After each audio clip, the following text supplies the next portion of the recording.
Hello, bonjour. Aujourd'hui, on va parler des prochaines élections présidentielles américaines, celles qui auront lieu le 3 novembre prochain. Donc, la course à la présidence américaine a commencé. Et si on a déjà deux candidats qui sont bien définis pour chacun des camps, il y a certains qui appellent à de meilleurs candidats. Trump est candidat pour la droite républicaine, alors que Biden est candidat pour les démocrates. Pourtant, certains rejettent Biden parce que trop vieux, parce que pas assez puissant en face de Trump. Donc, ils veulent quelqu'un qui a plus de poigne, un peu plus jeune et qui sera un meilleur combattant face au requin Trump. Donc, un des noms qui a été retenu est celui de George Clooney. George Clooney, comme on sait bien, est un démocrate et sa famille, d'ailleurs, a participé activement aux élections américaines tout au long de leur vie. C'était de fervents démocrates.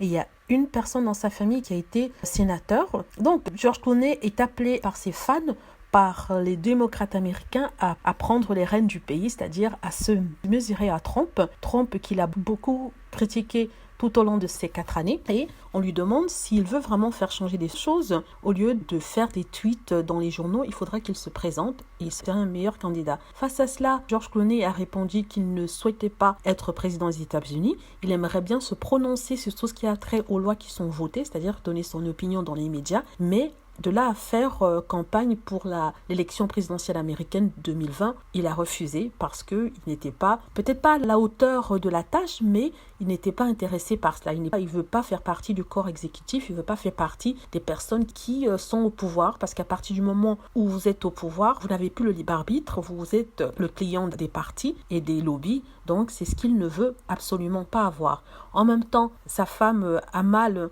qui est une grande avocate auprès du barreau international, se bat pour les droits de l'homme et ne voudra pas laisser son travail pour devenir première dame des États-Unis. Donc Amal, comme on le rappelle, est britanno-palestinienne, donc il se bat toujours pour les droits humains. Elle était présente sur la scène internationale à ce niveau-là pour faire respecter les droits des hommes dans les pays en guerre. Ne vous attendez pas à voir George Clooney président des États-Unis. C'est sûr qu'il est très mignon, il a beaucoup de charme, mais il ne veut pas passer sa vie à combattre la droite américaine. Déjà qu'il a des cheveux blancs, il ne lui restera plus un cheveu sur le caillou. Voilà, merci d'avoir écouté. N'hésitez pas à cliquer sur like si vous avez aimé et à vous abonner pour plus de vidéos. Merci.